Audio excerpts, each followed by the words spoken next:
is Jane Sanchez. I have the honor of serving as the 25th Law Librarian of Congress. Today, I'm excited to have a conversation with our ABA president who selects our Law Day theme, which this year is Your Vote, Your Voice, Our Democracy, inspired by the centennial of the 19th Amendment and women's voting rights. Why was it so important for you to focus on this historical movement? Well, you know, out of each and every movement, Jane, comes lessons. And the ones out of the suffrage movement were spectacular in not only what it did for our country at that moment, but also what they tell us about what more we need to do today.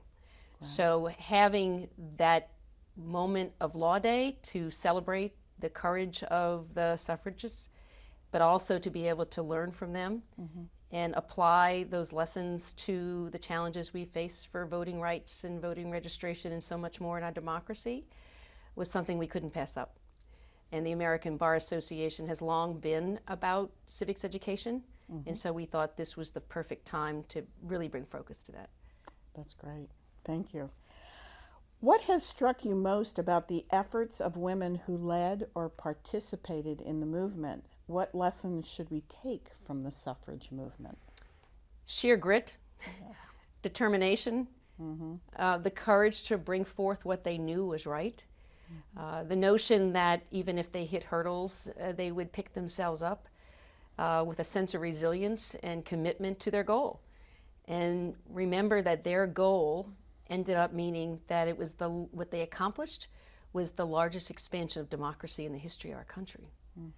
So when you take that moment and have your breath taken away by what they were able to do, you know that there are no battles, no rights too far away from our reach that we can't go after in terms of accomplishing what needs to be accomplished for not only equality in our country, but for equal justice under all. And boy, were they persistent, right?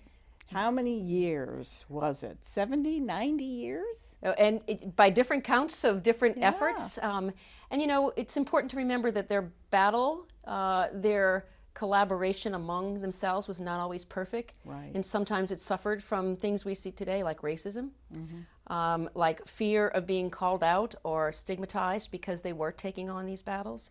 But they didn't let their voice be silenced. And they worked together, they leveraged opportunities where appropriate. And what they did was really show us that when something's that important, where there's a commitment to assuring not only for yourselves, but for all those whom you care about, and that was not only women, that was for the people of our nation, to take that on and to go forward with that fight is, again, something that shouldn't be history that's lost.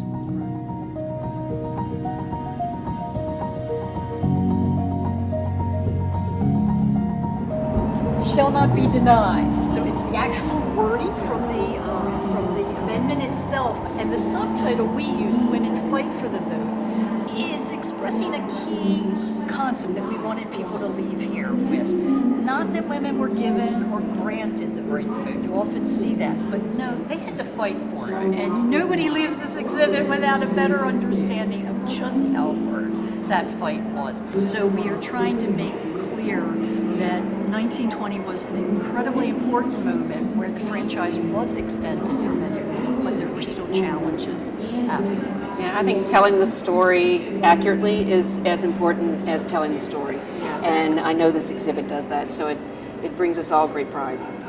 One of the most significant parades that happened in the suffrage movement was that first national parade that happened in Washington, D.C. on the eve of Woodrow Wilson's inauguration. But this is a graphic showing how women lined up for that parade.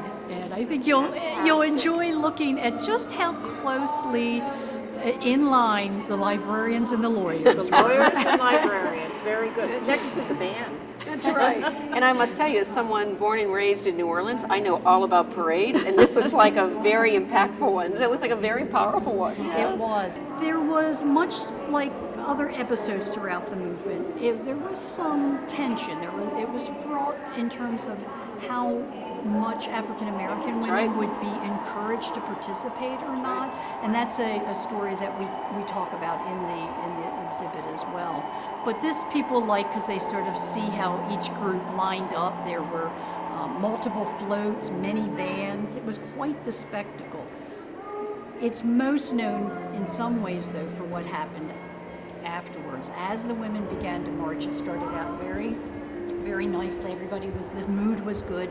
But as they advanced down the parade route, the crowd started encroaching on the parade, and they were jostling the women and pushing them, knocking some of them to the ground. Many of the women needed to seek medical attention. Basically, a cavalry unit had to be summoned to restore order and push the crowd back. Yes, exactly. It brought more attention, though, than it would have otherwise. There were indignation meetings held all over the country as to how these women had been treated in the nation's capital. The police commissioner came under investigation, lost his job over it. There was congressional hearings. So even though the women themselves at the time were very disappointed that this happened, and many of them, of course, were either injured or certainly shaken up by it, it created a lot of publicity, and that was something that Alice Paul and others in the movement were very good at generating. Well, it's interesting because I think this tells the story of the greater democracy in our country, about how we've also, over the course of time, used peaceful protest and gatherings and bringing together of communities in order to lift our voices together as effectively as it can be done by one. It's so much more powerful and sustaining when it's a community that does this, and these women were in community, and the stories have been told, rightfully so, about those who were wrongfully excluded. But at the same time, what we know from those lessons is that there are such important tools that we as lawyers particularly use in the courtroom to advance the rights that we think are critical. But those are even more, I think, effective when they also have the people's voice being expressed, whether as citizens to their members of Congress, or in this type of activity where they are peacefully demonstrating and having their voices lifted. There's so much enthusiasm around this theme from bar members across the U.S., with state and local bar associations and other organizations from the 50 states showcasing the 19th Amendment, as you know. Tell us about the traveling exhibit. So the American Bar Association is full in on this opportunity, and what we have done is create a commission on the 19th Amendment, which is chaired by Honorable Margaret McEwen of the U.S. Ninth Circuit Court of Appeals, and is constituted with individuals, male and female, who care about these issues of both bringing forth and forward the legacy of the suffragists, but also making sure, as I said before, that we learn from their lessons. The traveling exhibit is something that has been a wonderful collaboration with the Law Library of Congress, and through our standing committee on the Law and Librarian of Congress, I believe the second oldest committee of the American Bar Association, that has long in partnership done some terrific projects with your law library. That exhibit is now in every state, and we are so proud of the fact that over 125 venues will carry the exhibits. Some of the Supreme Courts, the state Supreme Courts, have actually purchased the exhibit so that it can be toured across and around their court systems throughout a particular state. I can tell you that I am visiting lots of law schools across the country. I'm going to numerous bar association events, and when I walk in and see that exhibit and see how many people it's touching, how many people are getting to see the content, I really know that we've taken up fully this opportunity for civics education. That's wonderful. In February, the Washington Post reported that the top 16 law school journal editors are now all women. So strides are being made in making law school more inclusive for women, but women are still only about 20% of equity partners at law firms. How do you think law firms can adapt to make the practice of law more attractive for women and provide more partnership opportunities for women? Well, there's so many ways to approach that question. It's complex. I can tell you I was a part of that wonderful celebration of the editors-in-chief, and it was a time that we should celebrate because it hasn't happened before. And it's really telling about the movement that's going on and how women are rising to the top and contributing so much to their law reviews, to their law schools, and to the legal profession. But the fact of the matter is that the numbers are not what they should be in any sense in the engagement of women, the leadership positions that women are holding within law firms in many places, as well as in other places of employment, whether it's government or corporate life, are really not where they should be. And particularly women of color have not been able to have the opportunities that they really need to be afforded, not only for them, not only for us as women in general, but most importantly for the individuals whom we serve, the public and our clients. What we know is that law firms are really hearing what we're saying. There's a recent report out of the ABA Commission on Women in the Profession called Walk Out the Door that focuses on big law firms and talks about the issue, perhaps some people would call it the crisis, of women at the top of their careers leaving many of those big law firms, exploring why they are doing so, taking a survey and a pulse of not only the women and their attitudes and perspectives about the opportunities they may or may not have, the times that they are given chances for advancement, the opportunities they have and support they get from law firms with regard to the burdens they carry at home for family and childcare, and so much more. But the survey also in the report speaks to the perspectives of men in those firms. And you can really see a difference in perception between men and women. But most importantly, it gives concrete steps that law firms can take in order to really retain this extraordinary talent for the benefit of their clients. And those recommendations include everything from putting in place the processes and procedures and an infrastructure to make sure that members of the firm at all levels, including staff, importantly, understand that diversity is welcome and inclusion is a way of life. To that second point, it's really about making sure that there is tone at the top, that all human capital is valued and all will be given the opportunity for the greatest growth and development. And thirdly, and most importantly, making sure that doors are open so that when somebody sees something or is experiencing something that is less than they expect should be the case, that they can walk in, talk about it, have somebody to sit down and say, we're going to address this, and make sure that their questions are answered, and more importantly, that their voices are heard. That's great. That's great.